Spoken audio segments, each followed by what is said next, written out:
Welcome back to Boring Gear Reviews. Today we're going to check out 3 pickups from Idiotbox Effects.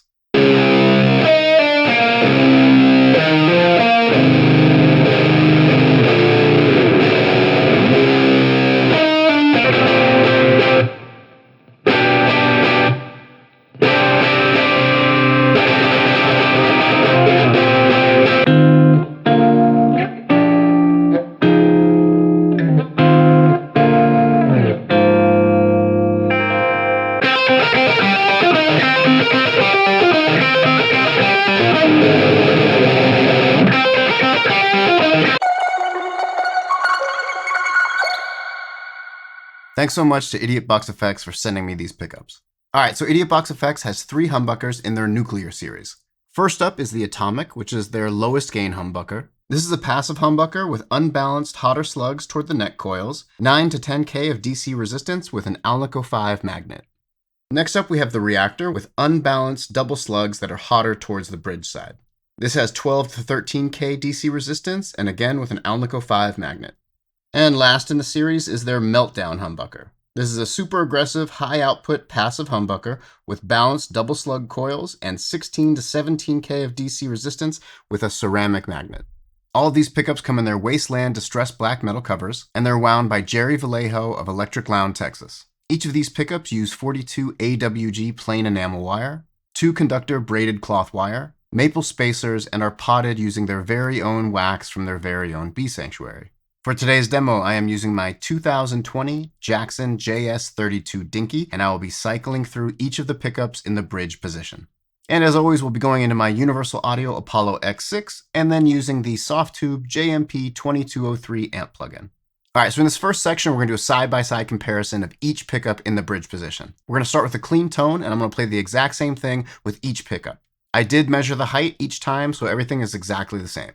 As always, everything will be time-stamped, so feel free to bounce around to compare how you like. So traditionally, I play very low output pickups, and I think my hottest pickup is probably 9K, which is Idiotbox Effects' lowest output pickup. But I have to say, I was thoroughly impressed with all these pickups, and even though I initially bought and modded this Jackson as a platform to showcase pickups, I'm going to leave these pickups in. I love them that much.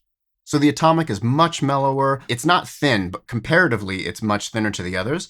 But it's closest to what you'd call maybe a modern PAF. It's not single coily sounding like a PAF, but it's not high gain or anything. It's a very focused, tight, great for pedals, great for a clean platform. Really, really just an all-around excellent pickup. When we move to the Reactor, it gets way thicker. You'll hear it right away. Much more full, and it starts to distort even with just a little bit of intensity in your picking hand.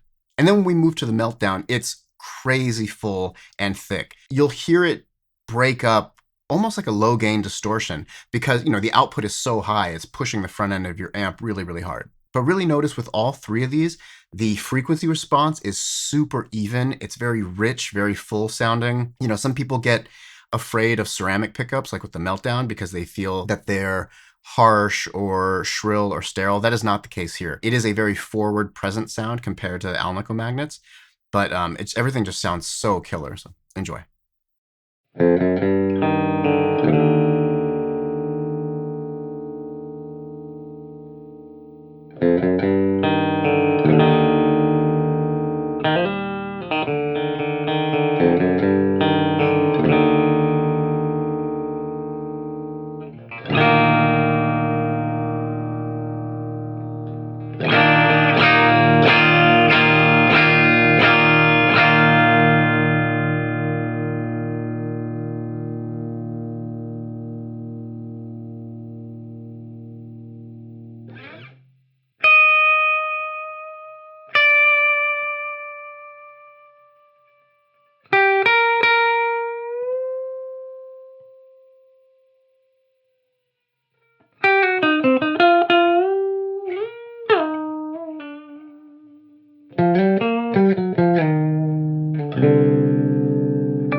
All right, next up, we're going to do a low gain side by side. I'm still going to be playing the exact same things, the exact same way, so everything pretty much remains the same. For that low gain sound, we're going to use the Electronic Audio Experiments Longsword. I do have a full demo of the Longsword, so click the link right here if you'd like to check that out.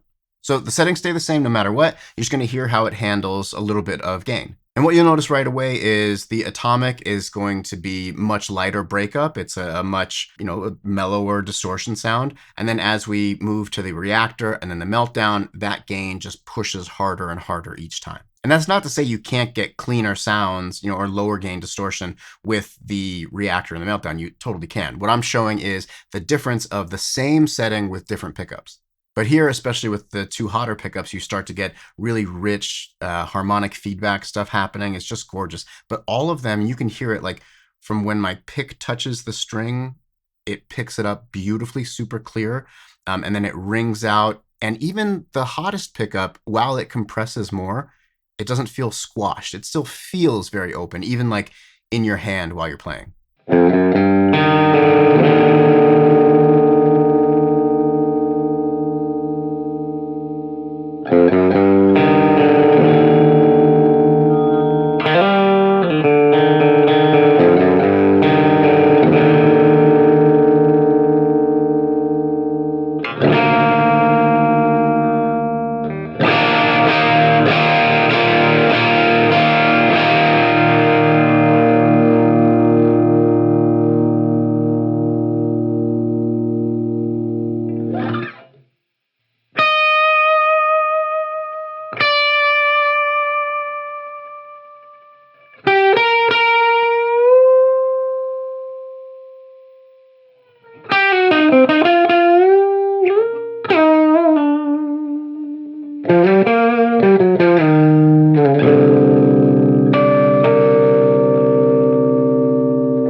And the last side-by-side comparison, we're going to engage the boost. So here we're going to have a high gain distortion. Everything else on the Longsword stays the same. I'm just adding that boost, so it's like driving it harder, but the characteristics are basically identical.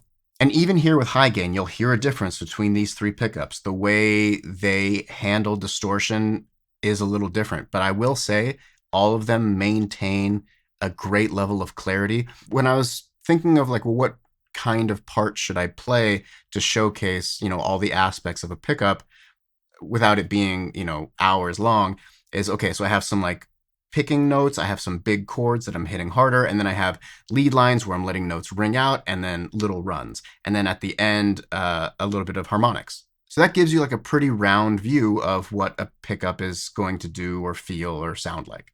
And all of these high gain sounds are tight, focused, full. There's no mud, none at all. I couldn't find a setting where they sounded muddy. I mean, unless I just like rolled all the high end off and boosted all the low end on the Longsword or something like that. But like for any type of normal sounds you're going to get, these things remain incredibly clear.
All right, so now we're going to do a little piece with each pickup separately.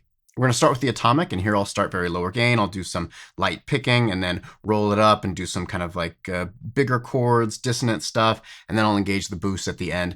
And what I want you to really feel is that like how consistent this pickup is. Sometimes with pickups, like the dynamics are all over the place, where it just feels like from one string to the next or from one note to the next, there isn't a lot of stability or consistency. Sometimes that is very awkward to play. But these, no matter where on the neck I'm playing or how I'm picking, it stays very full, very round, and like I said, consistent. I feel like that's the term I'm going to use a lot here. So anyway, enjoy. For each of these clips, I'm going to be using the EAE Longsword and the Von Gone Ultrasheer for a little bit of plate reverb. All the settings are going to be exactly the same throughout, and the only difference that you're going to hear in the distortion is when I engage the boost or not. Any other variation is going to come from my volume control on my guitar. And if you want to see me do a demo of the Von Gone Ultrasheer, subscribe so you don't miss that, because it is coming.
All right, next up we have the Reactor. Again, it's a bit hotter, it's a bit fuller. I hope when you compare, especially like the two alnico magnet ones, you know, how much, not just louder the Reactor is compared to the Atomic, but the frequency response is different too.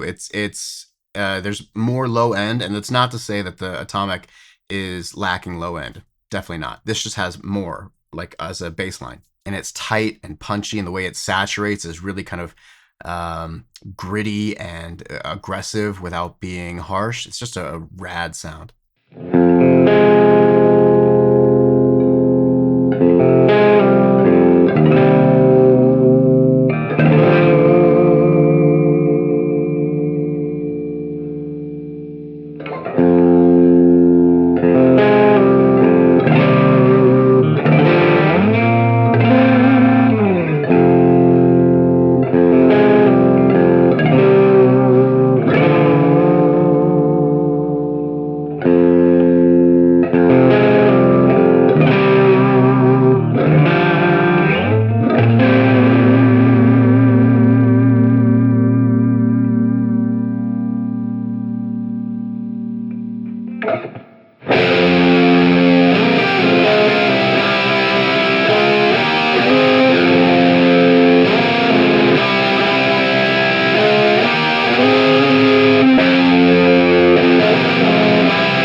And last up, we have the Meltdown. I really love this pickup. You know, for a guy who primarily plays very low output pickups, I'm kind of obsessed with this super high output. And 16 to 17K is more than double like the output of my normal pickups that I use.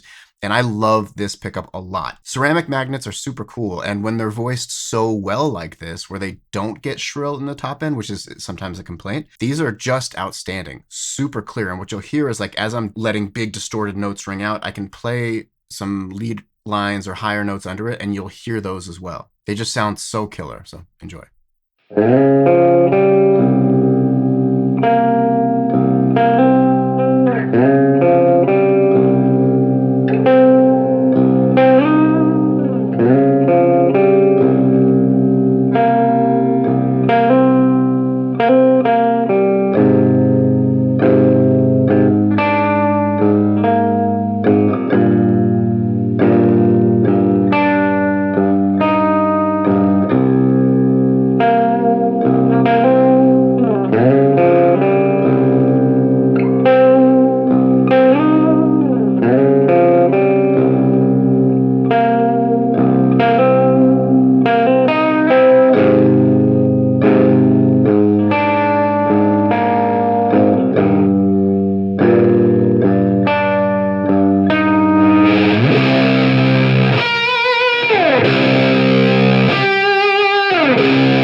And that's a wrap on the Idiotbox Effects Nuclear Humbucker series.